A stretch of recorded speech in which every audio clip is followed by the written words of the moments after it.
उस दुर्मति यवन ने भी उस गुफा में जाकर सोए हुए राजा को कृष्ण समझकर लात मारी। उसके लात मारने से उठकर राजा मुचुकुंद ने उस यवनराज को देखा। नमस्कार। अगर आप किसी कारणवश मुझे सब्सक्राइब नहीं कर सकते तो लाइक अवश्य कीजिएगा। उग्रसेन का राज्याभिषेक और भगवान का विद्याध्ययन। विष्णु पुराण।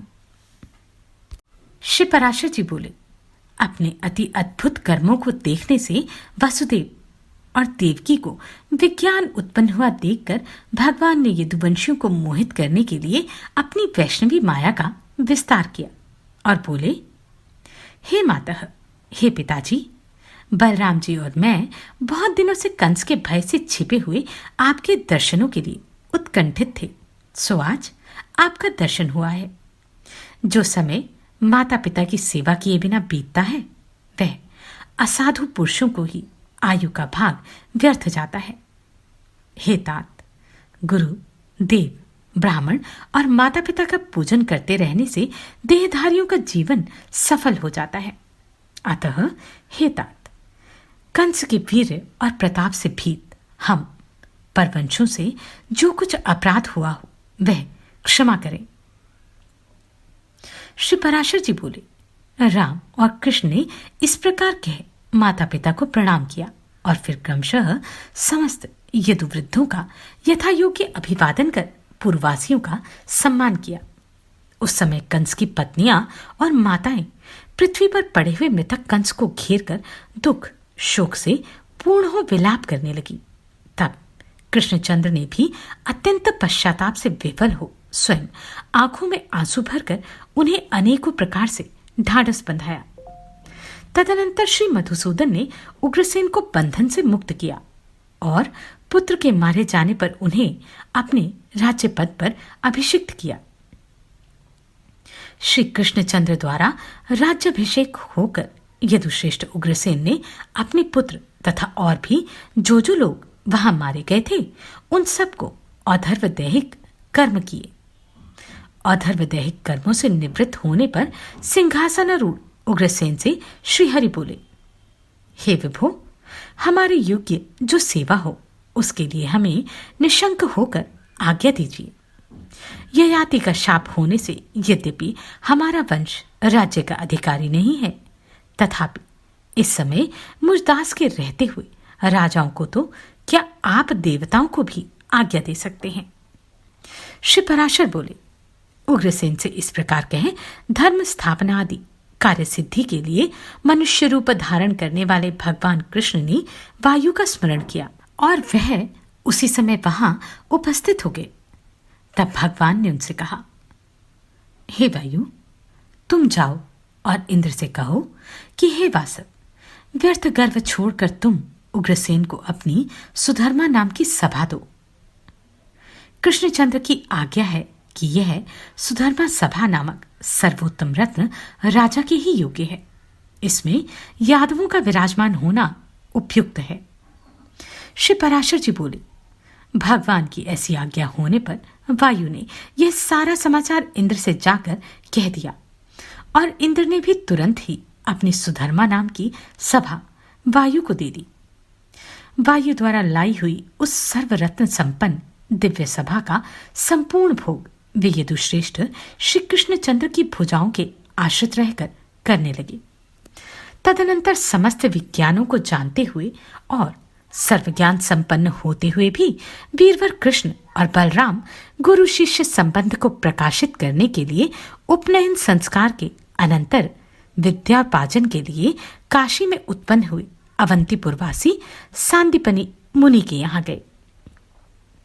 वीर संकर्षण और जनार्दन सांदीपनि का शिष्यत्व स्वीकार कर वेदाभ्यास परायण हो यथा योग्य गुरु शुश्रादि में प्रवृत्त रह संपूर्ण लोगों को यथोचित शिष्टाचार प्रदर्शित करने लगे।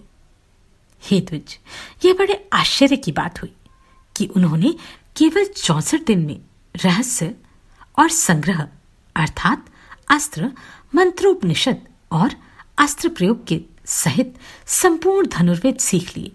सांदीपनि ने जब उनके इस असंभव और अतिमानुष कर्म को देखा तो यही समझा कि साक्षात सूर्य और चंद्रमा ही मेरे घर आ गए हैं।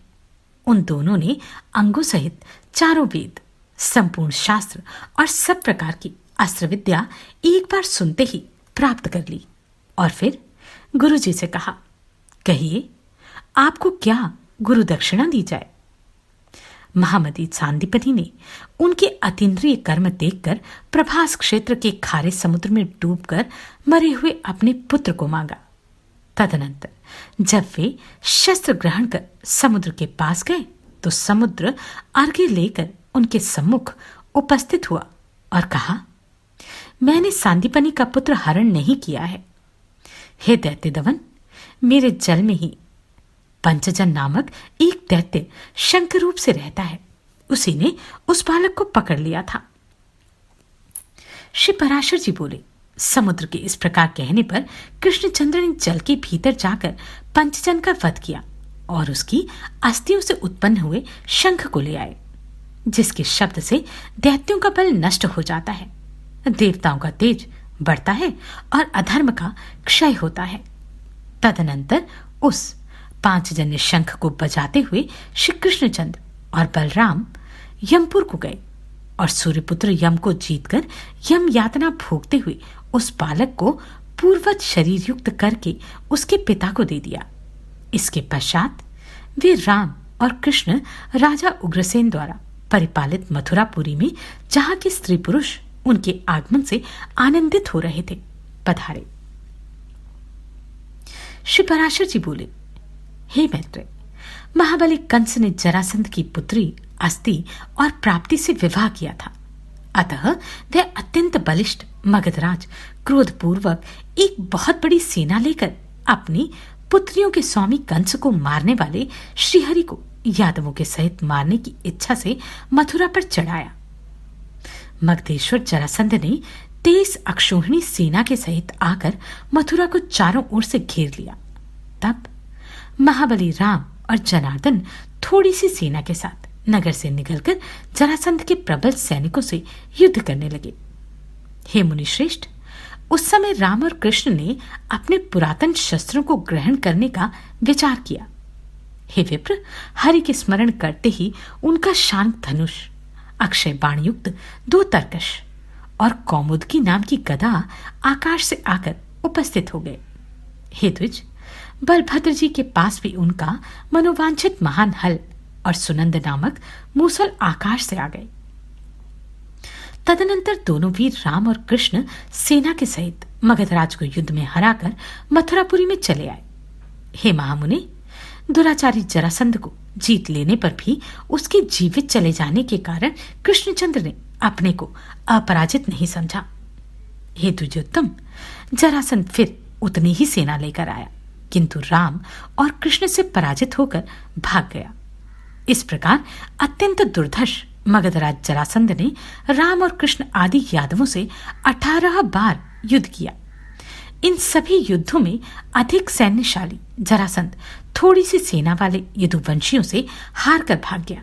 यादवों की थोड़ी सी सेना भी जो पराजित न हुई, यह सब भगवान विष्णु की अंशावतार श्री कृष्णचंद्र की सन्निधि का ही महात्म्य था। उन मानव धर्मशील जगतपति की यह लीला ही थी, जो कि ये अपने शत्रुओं पर नाना प्रकार के अस्त्र शस्त्र छोड़ रहे हैं, जो केवल संकल्प मात्र से ही संसार की उत्पत्ति और संहार कर देते हैं। उन्हें अपने शत्रु पक्ष का नाश करने के लिए भला उद्योग फैलाने की कितनी आवश्यकता है। तथापि वे बलवानों से संधि और बलहीनों से युद्ध करके मानव धर्मों का अनुवर्तन कर रहे थे। वे कहीं साम, कहीं दान और कहीं भेद नीति का व्यवहार करते थे तथा कहीं दंड देते और कहीं से स्वयं भाग भी जाते थे। इस प्रकार मानव देहधारियों की चेष्टाओं का अनुवर्तन करते हुए श्री जगतपति की अपनी इच्छानुसार लीलाएं होती रहती थी। श्री पराशर जी बोले, हे द्विज, एक बार महर्षि गार्गय से उनके साले ने यादवों की गोष्ठी में नपुंसक कह दिया। उस समय समस्त यदुवंशी हंस पड़े तब गार्गे ने अत्यंत कुपित हो दक्षिण समुद्र के तट पर जा यादव सेना को भयभीत करने वाले पुत्र की प्राप्ति के लिए तपस्या की। उन्होंने श्री महादेव जी की उपासना करते हुए केवल लोहचूर्ण भक्षण किया। तब भगवान शंकर ने 12वें वर्ष में प्रसन्न होकर उन्हें अभिष्ट वर दिया। एक पुत्रहीन यवनराज ने महर्षि गार्गे की अत्यंत सेवा कर उन्हें संतुष्ट किया। उसकी स्त्री के संग से ही उनके एक भौरे के समान कृष्णवर्ण बालक हुआ। वह यवनराज उस कालयवन नामक बालक को, जिसका वक्षस्थल वज्र के समान कठोर था, अपने राज्यपद पर अभिषिक्त कर स्वयं वन को चला गया। तदनंतर अपनी वीरता से उन्मत्त होकर कालयवन ने नारद जी से पूछा कि पृथ्वी पर बलवान राजा कौन कौन से हैं। इस पर नारद जी ने उसे यादवों को ही सबसे अधिक बलशाली बतलाया। यह सुनकर कालयवन ने हजारों हाथी, घोड़े और रथों के सहित सहस्त्रों करोड़ मलेच्छ सेना को साथ ले बड़ी भारी तैयारी की और यादवों के प्रति क्रुद्ध होकर वह प्रतिदिन हाथी, घोड़े आदि के थक जाने पर उन वाहनों का त्याग करता हुआ अन्य वाहनों पर चढ़कर अविच्छिन्न गति से मथुरापुरी पर चढ़ आया।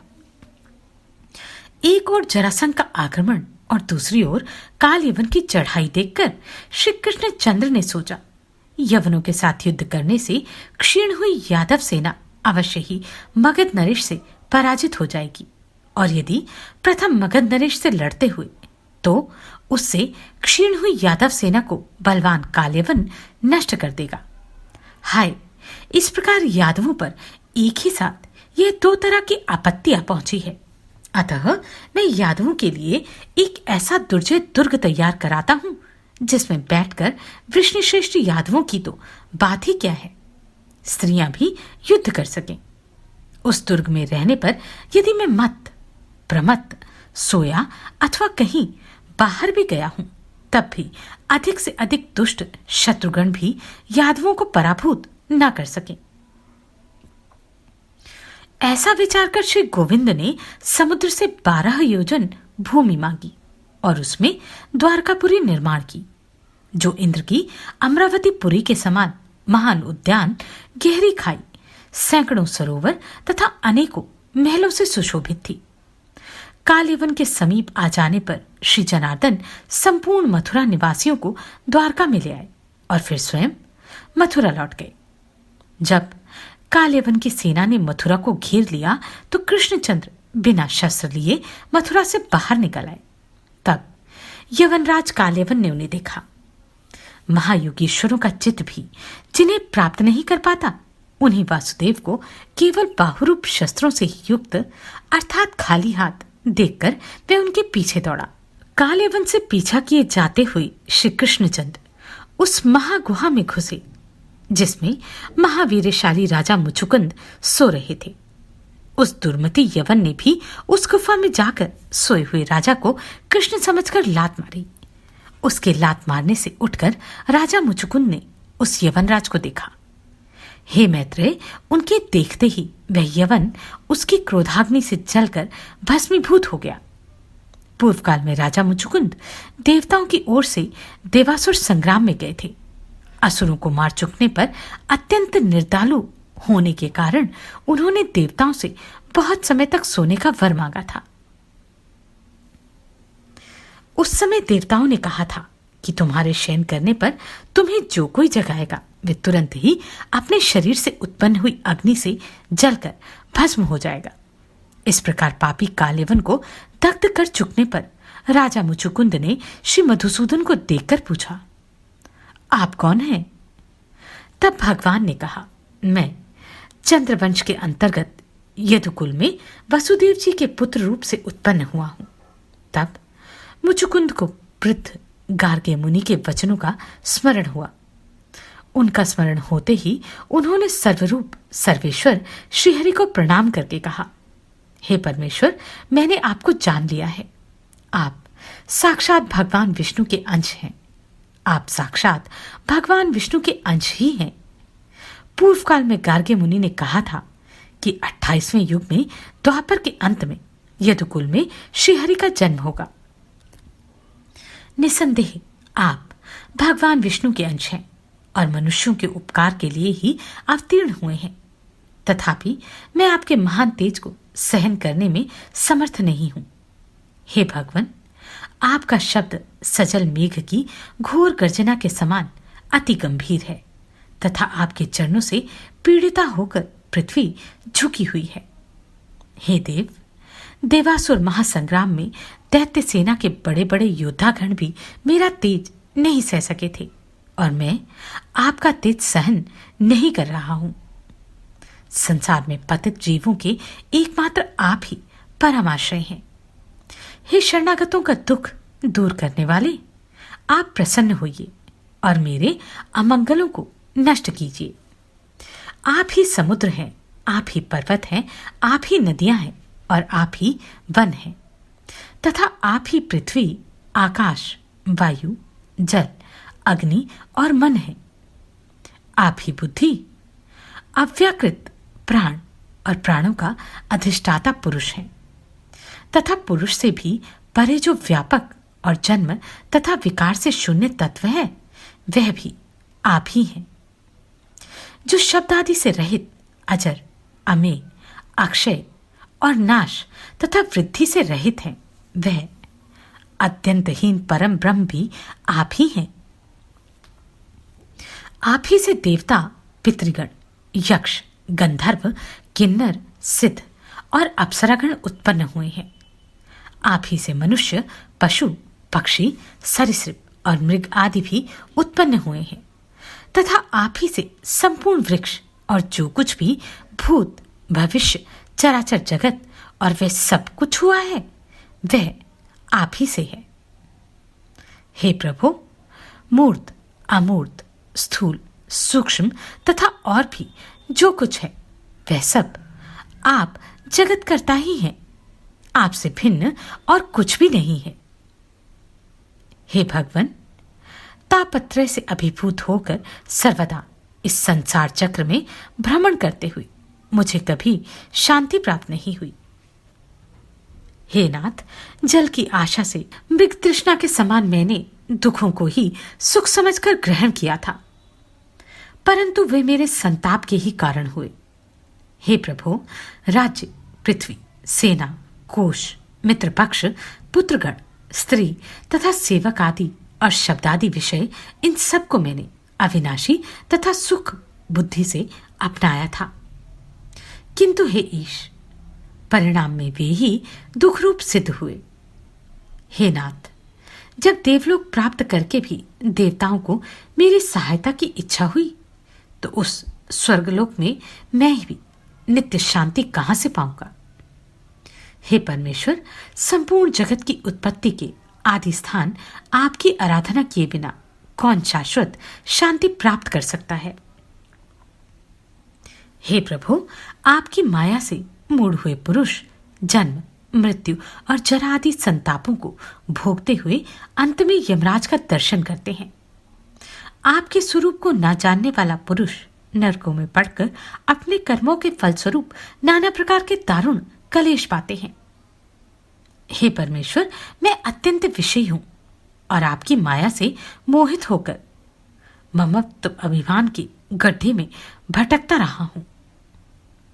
वही मैं आज अपार और अप्रेमय परम पदरूप आप परमेश्वर की शरण में आया हूं, जिससे भिन्न दूसरा कुछ भी नहीं है, और संसार भ्रमण के खेद से खिन्नचित होकर मैं निरतिशय तेजोमय निर्वाण स्वरूप आपका ही अभिलाषी हूं।